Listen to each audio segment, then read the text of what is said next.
Hi, everyone. Today we have a speaker from Collateral Repair Project. Her name is Amanda Lane, and she's the executive director at CRP. Can you tell us a little bit more about Collateral Repair Project in general? What communities do you serve, and what do you do in particular? Sure. Yeah, so Collateral Repair Project has been around in Amman since 2006. We are technically a US organization, but all of our work is here in Jordan. Our tax home is in the States, and we have everything here in Jordan. We were started in 2006 when the large influx of Iraqi refugees came into Amman, and we've been operating ever since. We now have two community centers, one in Hashemi Shamali, which is in East Amman, and our newer community center is in the Balad in downtown Amman. So we're serving refugees from a variety of nationalities, as well as what we call extremely vulnerable Jordanians who receive no other assistance from the National Aid Fund, for example, or any other kind of aid. But really, our community centers are open to everyone. We're very much about being in the community, and we're very much about people getting together, mixing, building community, getting to know one another, and really becoming resilient, even though their lives are challenging. So to give you an idea, when we started in 2006, we were mainly serving Iraqis. And since then a lot has changed. We've had a huge influx of Syrians into Jordan.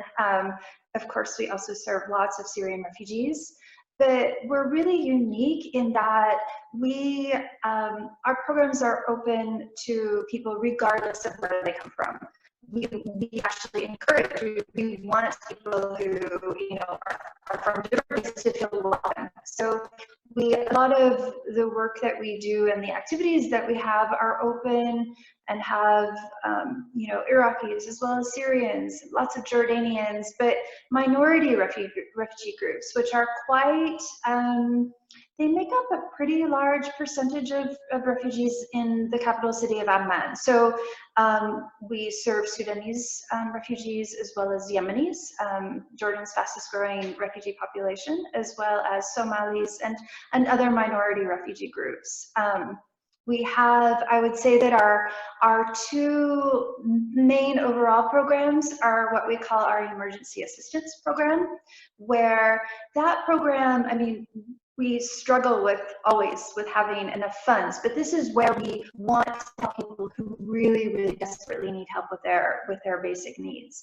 So that program, we really assess people and make sure that we are getting, food. We give a lot of monthly food vouchers, food packages, and other basic needs assistance. But that is people who meet our criteria receive, hopefully are able to receive from us if we're able to help them. Our community center activities, though, we have a variety of activities, and I'd say that they fall into the categories of building community, so it's where people can get together and get to know one another. The activities where people can learn skills and to heal from trauma, bearing in mind that most of the people that we serve are coming from places that have been in conflict, and many of them have experienced trauma and have post-traumatic stress disorder. So healing is a big part of what we like to focus on, and building people's resilience. Nice. And can you tell us a little bit more about the programs? I know you have some. For sure.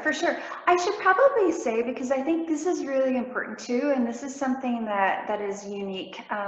When we started in 2006, we have always run on a pretty small budget, and it was even extremely shoestring back in the early days, and that really had it really formed and influenced the way that we work with people in our community. We realized that because we didn't have a lot of funds, that we needed to rely on people in the community to actually volunteer and lead activities. So if somebody wanted to, say, have a music class, then we were like, okay, well, we can't pay somebody to do this, so let's see if there are people in our community who can volunteer to do that. So that's a really special part of what we do. Community service is really big. We have lots of people teaching English classes who are native English speakers. So we have people coming from outside, but then we have, music and art classes and an after-school program for kids, and over 90% of our activities are led by volunteers that are coming from our community of refugees and Jordanians. So I made a small little presentation. Well, it's not really a presentation. It's just a number of photos taken from our community center to kind of give you an idea of the variety of activities we have. So let me jump into that. I'll share my screen.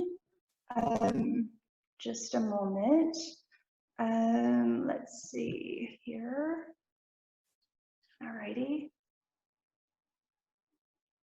Okay, I think this should be doing what it should be doing. Okay, so I'll just run through some of these photos to give you an idea.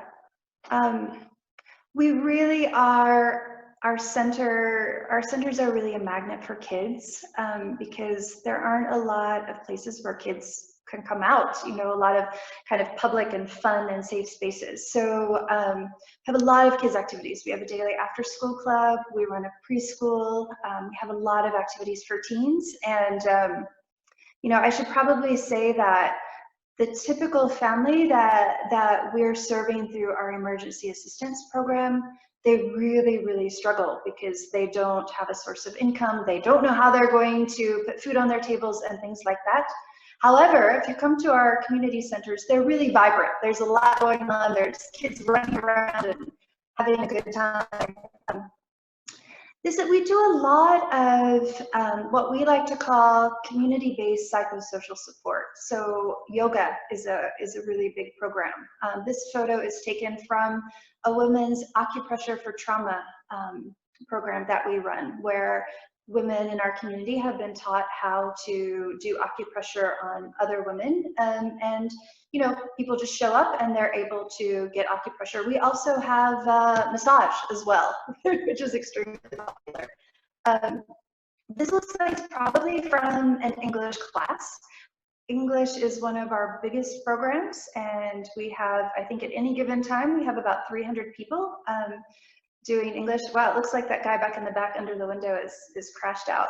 but generally people are, laughing and, remarking on people's funny accents sometimes, or our English classes are extremely popular. This is just a random photo taken. Lots of kids, happy, loud, yelling, having a good time. So yeah, that's kind of a typical photo that a typical scene that you might see at our center. I threw a few photos in just to give you an idea because I think it's really important to know that there actually are people living in Amman, in East Amman, who are really, really struggling with taking care of their, just basic things. I mean, it's very common for us to go into houses that might look like this, literally just in mattress. Maybe they might have some lights, they might not. Very, very, what's the word? Very simple apartments. It's very, very common to see mold and water damage. There's a lot of illness in the cold months because the houses, most houses here aren't insulated, but a lot of these houses are really substandard, and they contribute to people having a hard time, health-wise. It's a kind of photo from somebody's kitchen, very simple. And this is a photo of one of our staff members. We go into people's homes and we try to see how we're able to help. We want to figure out, you know, what's going on with them, how we're able to help them, what they need most. You know, do they have chronic illness or things that need help, you know, medication-wise, or, you know, how far behind are they on their rent? How much do they owe to the local grocer because they don't have money to buy food? So this is kind of a typical scene when our staff goes into to talk and see what's going on with the family. This photo doesn't really tell a lot, but this is the front of our center in Hashimi, and we often have people hanging out outside when, you know, when we are working in the center. You know, we've got, I'll often go into work and have to walk through, you know, 50 or 60 people who have shown up because they need help. And so we've often got people not only coming for our activities, but coming, you know, to see if they're able to get help. They're desperate and need some sort of assistance. This also is a pretty common picture, people hanging out in our living room. Yeah, we've got big bunk tables, we've got, you know, computers and things, but people really, I think because they don't have comfortable spaces to hang out in their own homes, that our centers have really become a place for people to get together and, you know, are meeting friends. It's also really interesting too, that, you know, we talk to people a lot. We do, whenever we have programs, we do a lot of questionnaires, ask people what they like about coming to our center. And one of the top things that people love is the fact that they're meeting people from other countries and other backgrounds. And I think that that's particularly interesting because, you know, so many other families that come to our center are coming from places that were at war before. And you know, when they come to our center, they're able to get together with people from different backgrounds. You know, people that it used to be safe to hang out with in their neighborhoods in Iraq. You know, people from different sectarian backgrounds, you know, different religions, and so I think people really do see our centers as a safe space. This is a photo taken from what's very common at our center when we hand out monthly food vouchers. We focus mainly in our emergency assistance program on giving food security and helping people to be able to get the basic food that they need, food items that they need every month. So this is, you know, a typical scene when we're handing out vouchers where people can use them at their local grocery stores throughout the month. Again, some people getting a food voucher so that they can use it for shopping. Got a picture here of our yoga program. Yoga is huge at CRP for adults and children as well. And, you know, people really, I think, again, back to when we were a small organization and didn't have a lot of money, we didn't, you know, we knew that people were really suffering and having a difficult time with stress and anger management and, you know, many of these things that were remnants from coming from, you know, fleeing war and coming new as refugees in Jordan to a difficult situation. So our focus is on really helping people learn tools to be able to deal with their stress, to be able to kind of gauge where they are emotionally and to be able to, you know, help them, you know, learn tools so that they can be even and deal with those challenges, emotional challenges. So yoga is really big. As you'll see, men really enjoy yoga. In fact, men participate more in our yoga classes than women, which is really super cool, I think. Yeah. This photo here is from one of our programs that we call Women's Empowerment 101. And we have a few courses where we look at human rights. This is a program focusing particularly on women. We also work a lot with family protection. So looking at kind of the way that people experience, you know, gender,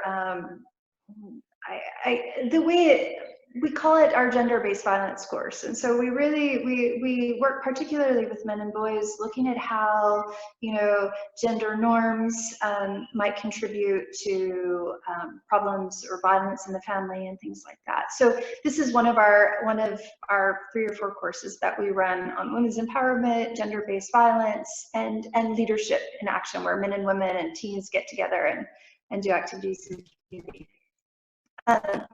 Photo here from our after school club, which is extremely popular, and we run that every day. In the summer, we run a lot of summer like weekly camps, and we've had some King's Academy students come out and volunteer with us and help us in those over the past few summers. So yeah, kids programs are really big. I think this photo is from our men's course, the gender-based violence men's section.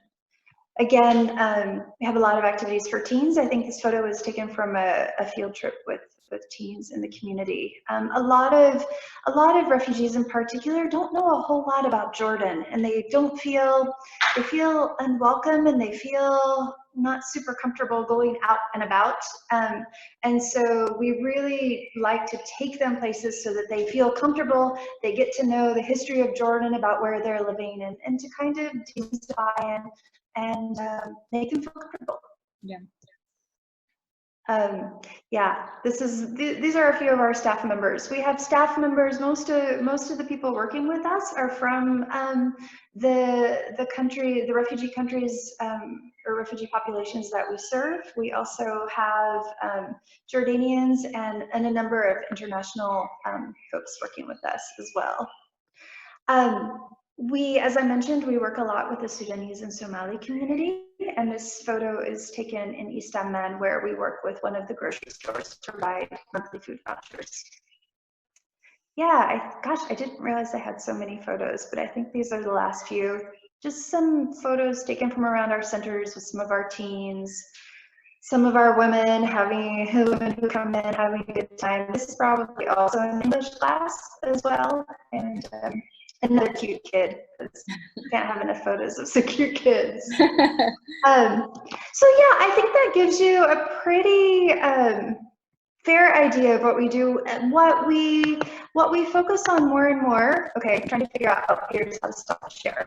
So what we do more and more is, you know, it's largely forbidden for refugees to work in Jordan, and that's particularly you know, an issue as we've moved into the COVID crisis, because a number of people in our community are working as day laborers or working somehow under the table. I mean, I think a lot of us here in Jordan are aware that particularly there are a lot of Syrians who are working in the city and throughout the country.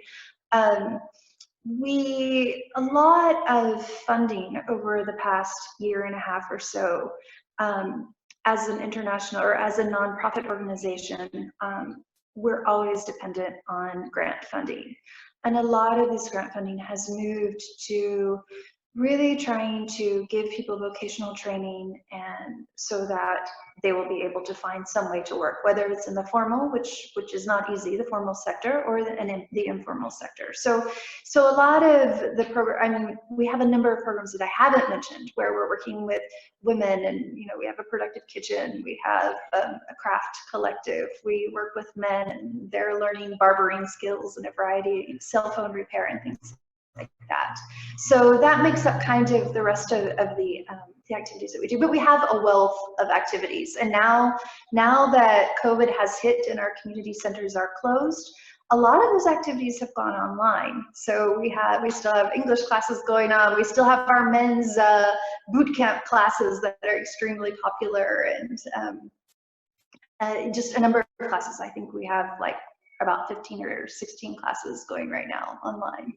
Yeah, that's a lot of programs and events that are going on. So it must be challenging to make sure that all of these are happening and making sure that the communities that you're serving are getting everything that they need. And probably things are even more challenging with in the context of COVID-19. So what are those obstacles that that CRP has been facing and these communities have been facing as well due to the coronavirus? Right. So let me give you a little bit of context prior to COVID, because I think this is really important. It has always been difficult to be able to adequately serve refugees in Jordan. I mean, we know that the numbers are quite huge, that 1 in every 10 person in Jordan is a refugee.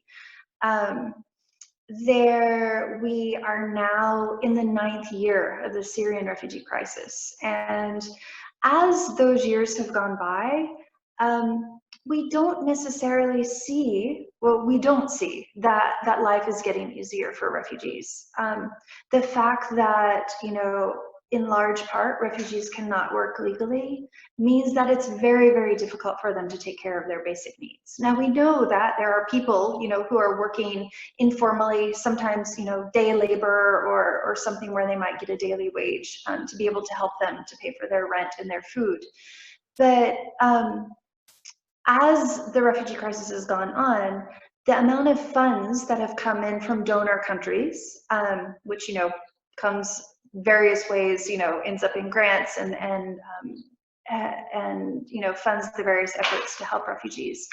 Those funds have really been shifting in the past few years. It used to be that funds would come in to be able to help refugees take care of their basic needs. But now that we're 9 years into it, donor countries are saying, well, we don't have nearly as much funds as we used to. Mm-hmm. And so the funds have gone down. They've not only decreased, but they also are, they've moved from relief and aid into community development.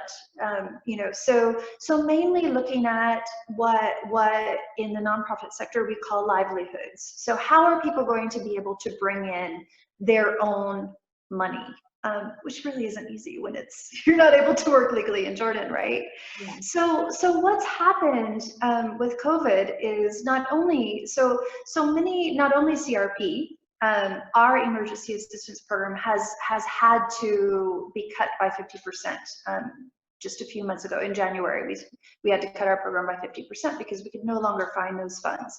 And that's the case for much larger organizations operating in Jordan that used to give cash assistance and emergency assistance. They're no longer doing that. So the ability for people, even in the past year, to be able to take care of their basic needs has not been easy at all. And now with COVID, it is really exacerbated. It's so much more difficult because people who say maybe they were working at the vegetable market downtown as a day laborer, they're not able to do that anymore. If they were working in a shawarma shop or in a restaurant or something, they don't have that source of income. So that has become really a huge issue. And what we are seeing and what we're getting on a daily basis is phone call after phone call after phone call from people who are, really, really, really desperate. Their landlord is threatening to kick them out. They don't know, they have absolutely no money for food and no other way to get it. Other organizations are not able to operate on the ground because most of them, they have to have permit to be able to drive their car to deliver food packages or things like that. So the response, the response from local and international organizations to help families with food, it's a huge effort, and these organizations don't have money because the money, people are just starting, or organizations are just starting to see money come in here and there, yet they're really unable to make it actionable to get out to these people who are unreachable. So really, more than anything, we're focusing on food security because people don't have food, and the need has just grown exponentially in the past since the lockdown here in Jordan. So what are some ways that King's Academy and the broader community can do to help organizations like CRP? Mm-hmm. Well, I think it's really important to be aware of how dire the situation is. I mean, just to give you an idea, the kinds of phone calls that we're getting daily, are going throughout the day. People who don't know how they're going to eat, have not received, we know that there is a large initiative here in Jordan to be getting food packages to people. So far, we haven't heard of any refugees in our communities who have received those packages. So we're rushing and trying to get stuff out to people who need it. Another huge issue that we hear about is people not having internet. So, to give you an idea, most families, they don't have computers, they don't have laptops at home. Maybe there's one smartphone at home. And so they're running out of internet. They aren't able to access, the full schooling. Whether, if they've got multiple kids, there's the TV, there's the smartphone. And so internet is, they've run out of internet, they don't have money to re-up their internet, and they're really worried their kids have exams in the coming week or two. So that's another source of stress. We know also that, when people are locked in small spaces, anger management and family protection is also an issue. So these are the kinds of things that we're hearing, we know are going on in the community, and we're trying our best to respond to. So I think it's really important to know that, it is extremely difficult. And I don't want to just say that this is just refugees. There are also plenty of Jordanians who are really, really struggling and, don't know how they're going to take care of their basic needs either. So I think really having the knowledge and knowing that this is a real palpable situation that's going on throughout the country. And I think, raising awareness about that among, your family and your friends, etc., that's always really important. I think attempting to, if you're able to give, if you're able to donate to CRP, to the government's efforts, like whatever, if you have the means, anything can help. I mean, just to give you an idea, at CRP, for one family to be able to take care of, their basic kind of food staples throughout the month, we give a family of 56, well, the equivalent of like 35 JDs. That's not very much money, and it can really make a difference, for a family to be able to have rice and to have dry beans and, the basics that they need to be able to get through the month. So I think, a lot of times we look at the need and we think, oh my gosh, there are thousands and thousands of families who need help, and it seems very overwhelming. But honestly, I think, CRP or any organization that's making an effort to help, anything actually goes quite a long way. And, what we try to do is just, see what we can do and help, if there are people in front of us, we want to help them, and try not to get too overwhelmed by the numbers. Yeah, and not like any small effort is definitely not a drop in the ocean. It definitely has some kind of ripple effect, and I'm sure you've seen that kind of that effect take action, right? Oh yeah, absolutely. Okay, thank you so much for your time. This is a topic that's very important, and it's very relevant to our Jordanian community, and it's especially important for our King's Academy students who love to listen and learn more about our communities that surround us, and learn more about how they could step up and take action and positions in leadership to help out. So thank you so much for your time. Yeah, it's my pleasure. Thanks so much for attending.